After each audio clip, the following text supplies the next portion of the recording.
give yourself some grace. That's one of the things, because I am one of those people that when I want to do something, I want to do it and I want to be like 10 years into the future, right? I want to have my multi-million-dollar portfolio. I want to have my 100 doors or whatever. And I, at the beginning, was like, oh my gosh, I'm not there yet. And I had to really give myself some grace. And I'm like, okay, Kimberlee, but you have two more doors than you had 6 months ago. Yeah. So give yourself some grace. And then also grace with the time, because I do travel for my job and I try and be very present for my kids when I'm there. If I'm tired and I can't do something today, I'm starting to listen to my body, right? Hey, this is Niti, and what you're about to hear today is a very special episode with one of the members from our portfolio program. We call these Sensei Sessions. These interviews are designed to give you perspective about what you can achieve with the right strategies and execution. I hope you enjoy this episode, and for free resources, check out our show notes section to see how you can build and scale your portfolio. Today, we're talking to Kimberlee. Kimberlee is an amazing investor, a mom, and she's a professional. She does so many different things. I'm going to let her introduce herself in a second. But I just want to say, if you're just starting out, when you hear these stories of folks who have gone through the program, getting their deal, first deal, second deal, first few deals, or scaling, think of how they've overcome some of the things that you might be thinking about. And for me, when I was first getting started, that felt super valuable. Like, how did you do that one thing that I'm struggling with right now? All right, so let's get started. Hi, Kimberlee. Can you introduce yourself to everyone? Tell us about you.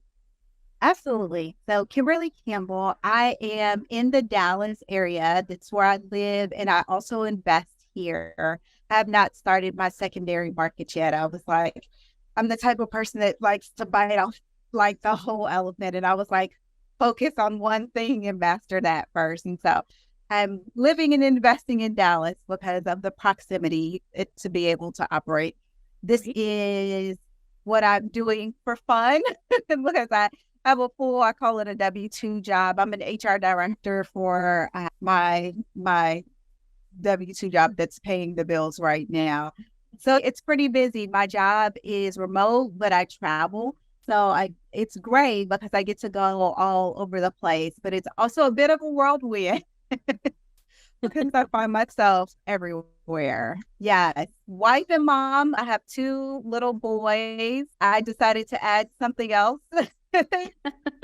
Already busy plate because that's just who I am. So That's what you do. that's what I do.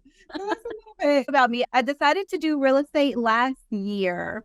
So I wanted to do something. I'm in HR, right? And so unfortunately, the downside of that is like I can see economic conditions and as things change and the impact that has on people. Like I read all the reports and I've even been a part of doing layoffs at my company.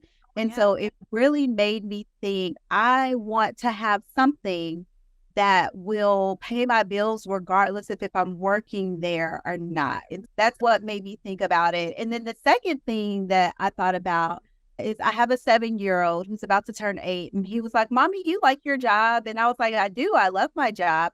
And he was like, when you stop doing it, I'll just do, or can I do it with you? And it made me realize like you can't give a W-2 job to your children, right? But I can give real estate to my kids and they can do this kind of with me, even at a young age, like planting flowers or just little painting at the house, right? So that's what made me think about real estate. Love that.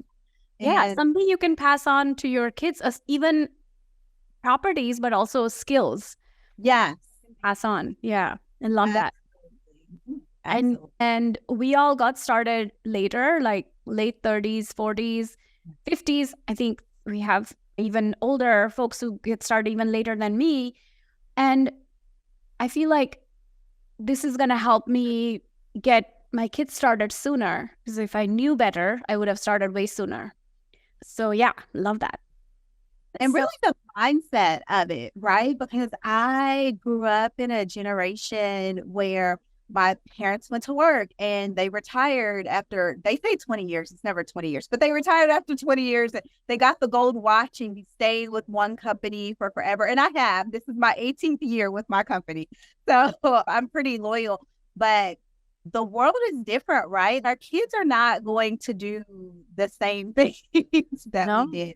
Yeah. And so it's helpful for me to evolve my mindset to teach them to think about things in a different way. Like the conversations that I have with my son now, since I've started doing real estate, are completely different than this time last year. I used to be like, go to school and make good grades and you'll get a job and you'll do this. And now I talk to my son and I'm like, what do you want to create? You could create something that could make you money. You could have a YouTube channel. You could do anything. Yeah, absolutely. I love that. And I think when we were just W-2, all I was looking at things as was as a consumer. Yeah. And the big thing I'm going to pass on to my kids is how to look at things from a return on investment perspective, whether it's personal growth, whether it's growing yourself or growing your business. And we are assets too. We are our own assets, right? I'm investing in myself to grow myself, and then my business will grow accordingly. My relationships will grow accordingly. So this is something that I was never taught this. And looking at things, like you said, the mindset that you're going to pass on. I love that. So tell me, how did you progress through the program, and when did you feel ready to put your first offer in? What was it that like, all right, I'm good now? So it's so funny because I'm a very zen, feet in the grass, kind of trust the universe person. So I joined the program. I decided I wanted to do real estate in October of last year, and I joined the program mid-month, I think, in October. I think I had put in my first offer about end of November, December, but I'm just like a jump first and the universe will catch you. I love it. And so that I don't always, I say that with the asterisks that you see, like those commercials where they say side effects may cause disclaimer. Yeah. Like I don't advise everybody to do that if that's not your style. Because it definitely can cause for a bumpy road. But I just really believe there's nothing that I can't figure out. But this has been such a great journey for me because I did the modules, right? So the first thing that I didn't put in any offers until I did the modules. So I will say that this is what I advise everyone. Please do the module. Yeah. I jumped quickly, but it's a calculated jump, right? Perfect. So I can say that. But even then, I still made mistakes. And so I'm so happy to share my experience with people because I learned some lessons the hard way. My first deal I had under contract within like the first 3 months of being within the program. I love it. Yeah, but it was not a good deal, right? So in Texas, Texas is a non-disclosure state. So you all know when you go on Zillow, in a lot of cities and states, you can see what houses sold for, what they're selling for, and what they rent for, and what they have sold for in the past. But in Texas, you cannot. And so I was relying on my realtor to tell me, and she gave me an inflated ARV. And so I put an offer in based off of that number and was under contract, had put earnest money down and all of the things, inspection, blah, blah, blah. And when it came to financing and the lender came out to send an appraiser, they were like, your ARV is like way off. And they were like, we can still do the deal, but you're going to have to bring $60,000 to closing. It was ridiculous. And I love that you got a lender involved. This is what I'm always telling everyone. Even if you have the cash, get a lender in the picture because they're not going to invest in a bad deal, right? I love that you did that. Brilliant. Those checks and balances definitely help. Yeah. And so I went through a whole process. It was very like emotional, and I had to decide. I finally came to this decision because I had the money. I could have done it, but I was like, this just doesn't make any sense to me. And so I withdrew from that deal, and it broke my little heart. I lost the money, and I was like, okay, Kimberlee, but I will give a shout out to Niti because one of the first things that I remember Niti saying was the best deal that he did was not getting into a bad deal. Absolutely. And that was like, so it stuck with me. And for a person that moves fast like me, I was like, okay, I need that on replay. So I chose to walk away from that deal. And I started looking for other properties. Some time, like a month and a half, 2 months went by.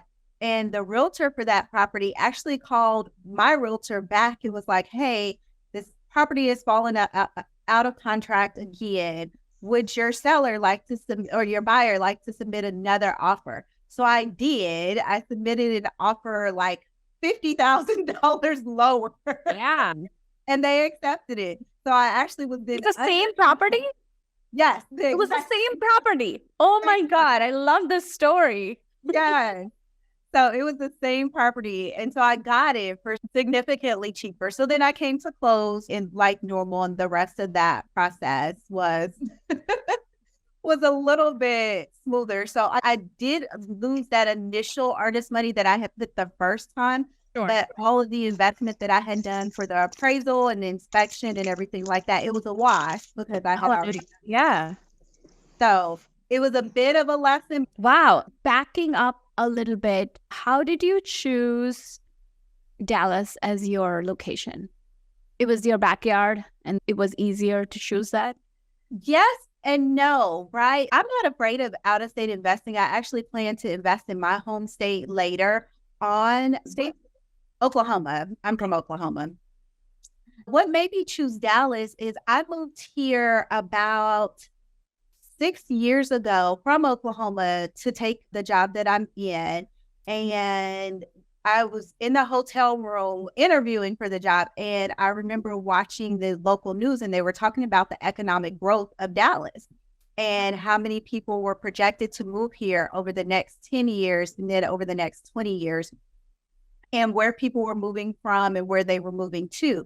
So I already knew that this was a good place to invest in. And then I've lived here and I've seen, and then even my personal home, like the value of my personal home it's been astronomical, which is a good and bad thing because my property taxes are crazy now, but still right. The growth has increased a lot. And so when I decided to do real estate investing, because I know this market really well and I read the economic reports, I knew specifically for the area that I chose, they got this large brand and they're building like this large outdoor corridor and all of these things in this area where I'm investing specifically right now, which I will say it's probably on the riskier side, right? Because I would consider where I'm investing right now to be a low CD neighborhood, but I know that they are building within the next 3 years this huge park and economic center.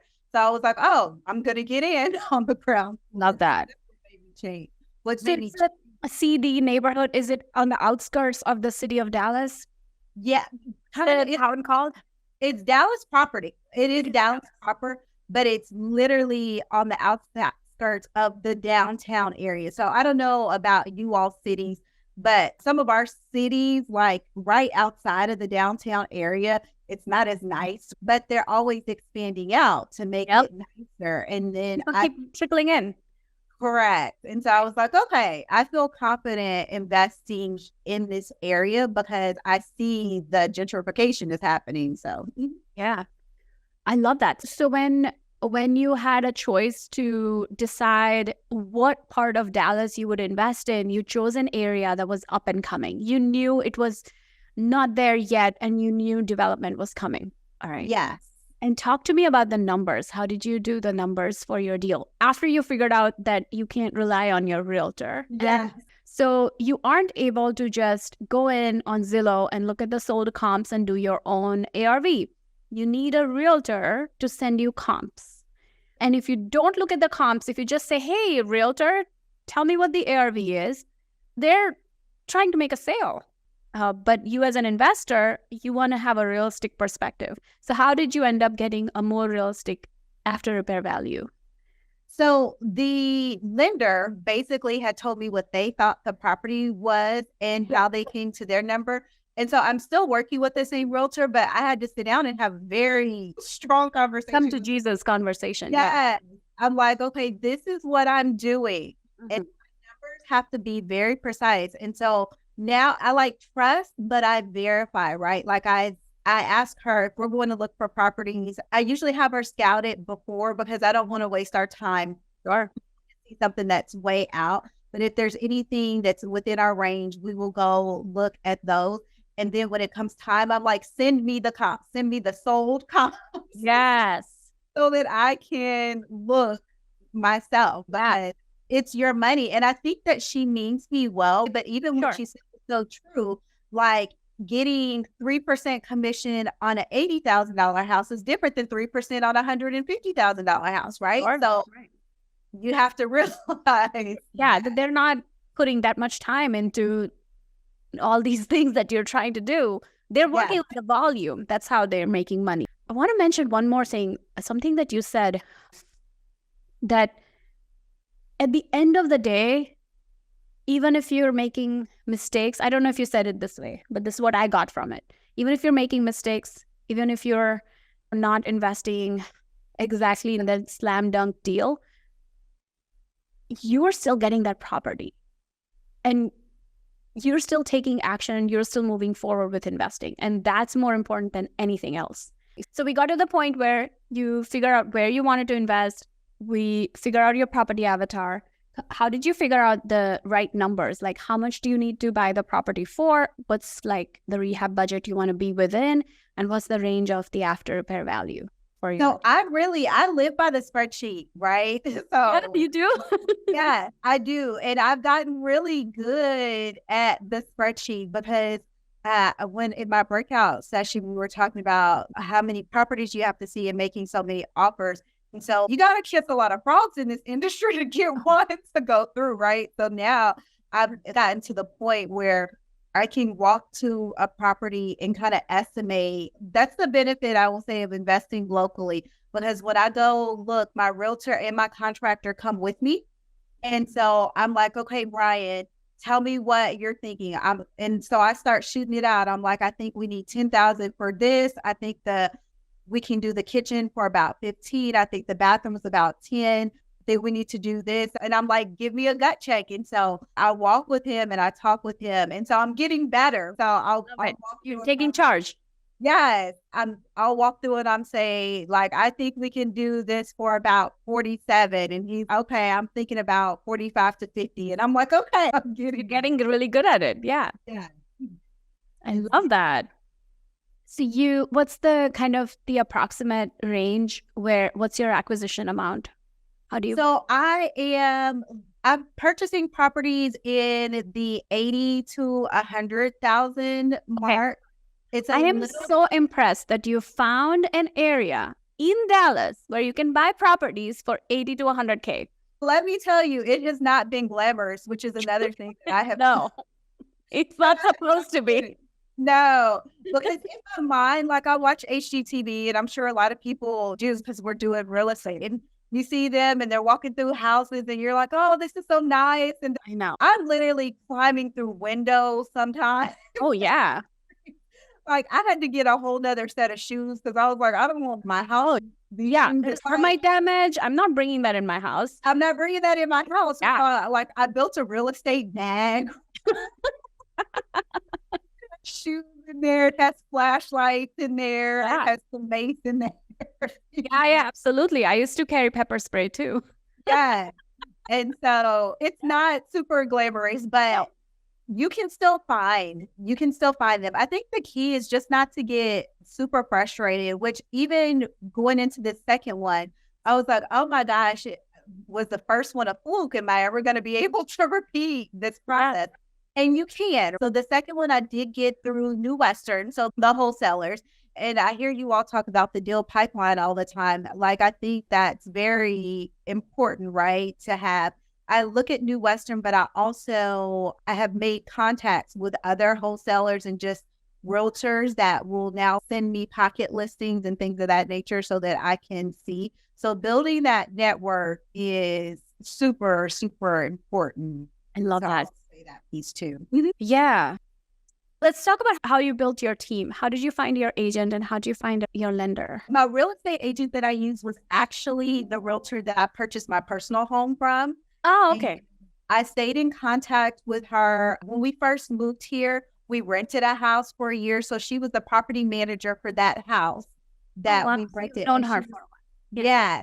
And she was super responsive when things needed to be fixed at that house. And so then I used her as my realtor to buy my personal home. And so then when I decided to do real estate, I was like, hey, you want to do this with me? And I was just talking out loud. And when we were first looking, because I had another contractor lined up that had done just personal repairs at my home. And I was like, I wish my contractor could come with me and give me estimates. And she was like, I do that on the side and I have a partner. And I was like, what? So What? I say that to say, just throw it out to the universe. I really believe Tell everyone. it works. Yes. I said what I wanted and then it happened. So Yeah. my team came together really easily. Okay. Love that. All right. So your team came together super easily. You just went with the agent who sold you the house and would manage the property for you before.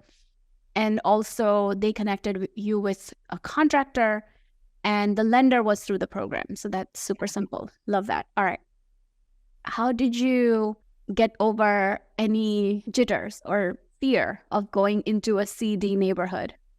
The economic forecast of Dallas, because That alone was enough. Yeah. I knew what this city was going to do, what it's been doing and what it was going to do. And so I was like, okay, I'm just going to give it a shot. And I didn't overinvest. I didn't overspend on my purchase price or my rehab. So I could sell it if for some reason it just didn't work out. Yeah. I wasn't too far into it that I'd have to lose it if I decided to just flip it. And so I will say that's the benefit of the spreadsheet, is because it keeps you pretty conservative in your numbers if you actually go. Yeah, there is definitely another exit strategy, which is to be able to flip it. Because the ARV, if you're getting the after repair value to be able to refi it, you can also flip it. It's the same concept. Great. All right. What about construction? So you said your contractor's name is Brian. So when you did walkthroughs with him for the first time, budgeting, the construction budget, things like that, did you ever feel like, I don't know enough about construction? How do I even talk to him about this? Was that ever an issue or you just jumped in? I jumped in, but of course, it's not what I do. Yeah. It's not what I do. And so I'm trusting the experts to be the experts. Now I question things and I'm saying, hey, if you know where your numbers are and you're solid on that, then you can back into everything else, because that's why I do agree with you. I love working with the lender because you have to submit a detailed statement of work, right? That kind of estimates what everything is going to cost. And from the beginning, if they're saying it's going to cost $60,000, but you need it to cost 35, you're like, okay, I need it to cost 35. So where can we do? Yeah. Where can we? Let's be creative. Yeah. I don't know if anybody else feels this way. And it's really weird. I question myself sometimes because I'm an HR director, right? So I work with people all the time. But in real estate, I've been just like super shy. It's very hard for me to tell people what to do in this side of the business, even though I tell people what to do all day over here. Yeah. But it's also hard to feel like a newbie, right? When we start these journeys later, right? When you're 20-year-old, you're going to college, you're getting your first job. You're like, yeah, I don't know anything. And that's acceptable because I'm so young and I'm just starting out. And late 30s, early 40s, 50s, 60s, you start something new. You're like, wait, I'm a newbie here. And I'm not just feeling. It's been a while. Like I've built my career up so I don't have to feel this way. And now I'm going to feel this way again. Yes. And you have to get comfortable being uncomfortable. But what I had to realize is that, and actually a friend said it to me, so I will say the power of your circle is very important. And he was like, you would never let someone manage or be this way to you at your job. So why are you not managing your personal business the way you would manage? You manage for someone else. I want to ask you, Kimberlee, about time. Like, how are you managing your time? How are you getting it all done? This is a question, right? You guys, I hear you guys talk about this all the time. Like, where do I find the time to do this? I've got kids, I've got a full-time job, I've got this real estate investing. How do I get it all done? So I think that the exercise that we did at the beginning of this year, where we identified what our goal is and how much time we wanted to dedicate to it, it was super crucial. I'm very big on habits, right? Because habits are your predictor of the future. Like what you do today I can look at anybody today and tell you what they'll look like next year based off of their habits, because they're your predictor. So I block out time on my calendar. So Oh, is it the one where we were doing the rocks and the pebbles? Or is it the one at the middle? beginning of the year? Yeah. All right. Okay. So I took away from that because I walked away and I was all motivated. I was super excited. And then I didn't do anything. And I was like, wait, what happened? Because you're in a session and you're excited and you're pumped. And then you're like, wait, what just happened? Why didn't I do that? So then I had to take a step back and I was like, okay, I do the calls on Wednesdays and Sundays. And so I was like, on Tuesdays and Thursdays from 11 to 1, those are going to be my real estate, like office hours. Oh, I love that. So this time, because you're central time zone, so it's 12 to 1:30 for me, and for you, it's 11 to 12:30. So you're saying, I'm going to block this time every day. Yeah. Whether I come to the calls or I work on my own. I love that.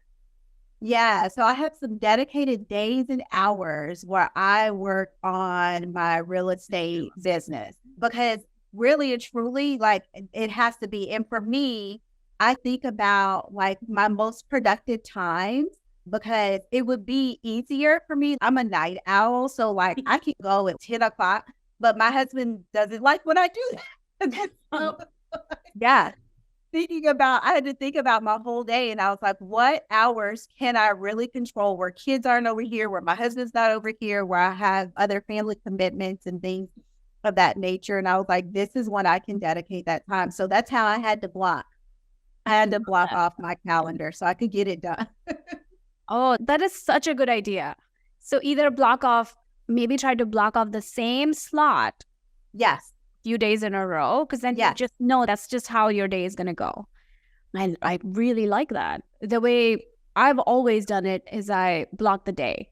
I'll be like, this is going to be my day, but that's after I quit my job.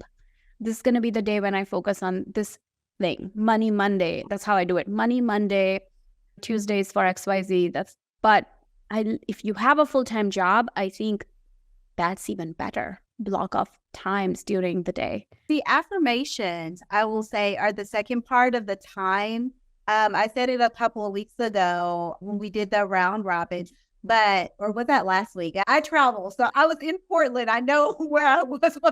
I just don't know when it was. But give yourself some grace. That's one of the things, because I am one of those people that when I want to do something, I want to do it, and I want to be like 10 years into the future, right? I want to have my multi-million-dollar portfolio. I want to have my 100 doors or whatever. And I, at the beginning, was like, oh my gosh, I'm not there yet. And I had to really give myself some grace. And I'm like, okay, Kimberlee, but you have 2 more doors than you had 6 months ago. Yeah. So give yourself some grace. And then also grace with the time. Because I do travel for my job and I try and be very present for my kids when I'm there. If I'm tired and I can't do something today, I'm starting to listen to my body, right? You really have to find the balance in this whole journey. And I've heard people say, I've been in the program for 10 months and I haven't done anything, or I haven't, but it's okay. You, by being in the program, by attending a call, are doing more than 90% of the people in the world. And when it's time for you, it's time. And so I just encourage everybody to put your goggles on and stay in blinders on. Yes. And stay in your swim lane. I love that. Yes. Because sometimes it's easy to get distracted or get frustrated if you're looking at someone else's journey, but it's their journey, right? We've seen this so many times, is someone will do 3 deals in the first month and somebody else won't do anything for the first 8-9 months. And then suddenly they've got 4 properties within 2 months. Yes. Everybody is different. Everybody is path is different. You have everything you need. Now it's up to you and your personal circumstances, what you want to do with it, how long you want to take. But I also think wealth building is a way to realize your potential. So if you're growing yourself and have zero properties or not making that much progress in real estate investing, but you're growing yourself, you're growing an asset. You're attending the calls, you're watching the replays, you're doing the modules, you're coming out of mindset issues that you may have had. You are learning how to analyze deals, build a team, work with people. That was a huge thing for me. I'm an engineer. Like, people was not my thing. Working with people, understanding them, what it means to be a business owner and work with other business owners. These are all the things that you're learning. So even if you have zero deals, you're growing an asset, which is you. So don't take that lightly. Give yourself credit for that. This isn't that kind of thing where you're just going to see suddenly the cash flow immediately overnight triples and you're done. It's not like that. You're all retiring millionaires, no doubt. But it's going to take a few years. So continue to grow yourself and think of yourself as an asset too. I hope that helps.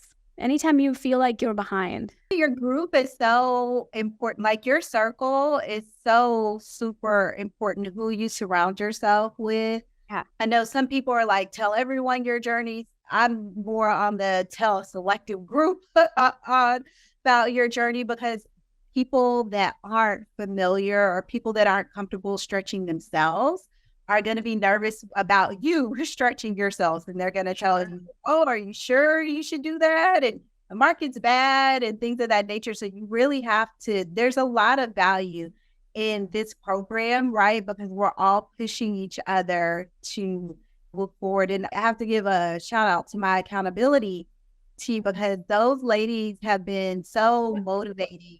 So surround yourself with people that know your goal and will keep pushing you forward, even when it gets hard, right? We often see that if you have an accountability group and if you're able to form one, what I see is one person gets a deal, everybody gets a deal within a couple months. That's just how it works. You're just like peer pressure. And it's a positive kind of peer pressure. It's inspiring. It's more inspiration than competition. So yeah, that's what happens in accountability groups. I often notice that. Do you have any tips on how someone can find like their accountability soulmate in the program? Like, how did you guys meet? Actually, I feel like it was on a call. It must on a call? On a call. Breakout, maybe. And we just decided to connect. So reach out to people. Like, people reach out to me. I'm open. And I think that's the beauty of this group, is most of us are open to having a conversation and sharing information with each other. Because if I can prevent you from falling in the pothole that I fell in, I will definitely, right? Or just motivation or whatever. Because you can't be a subject matter expert on everything. Just be yourself, be open, and the more you engage, the more people see you, the more they're going to want to connect with you. So if you're thinking like, I want an accountability group, what do I do? How do I connect with people? Go and add value, give. That is the best way people are going to get drawn to you. There's no shortcut to this. Like, the more you give, the more you get. So that's how it is. We all want to connect with people who are ahead of us because we feel like, oh, I'm going to learn so much. I want to go connect with that person. And we've got pros in this group, right? We've got amazing portfolio pros, but you're going to get so much more out of someone who's doing the same thing you're doing, who you connect with. I want to just talk to you forever, but I think we're going to end it in just a minute. Any last words of inspiration for anyone who's watching this, getting started? What would you like to say to them? I think I would just double down on the fact that the journey is yours. And I love what you said about what you put in, you get out of in regards to accountability partners. But I really believe that about life in general. It's life. You're right. I spend a lot of time, and I do this with my kids. Like, we listen to a song every morning called I Can Do Anything, right? I wake them up with a song that goes, I can do anything. I love it.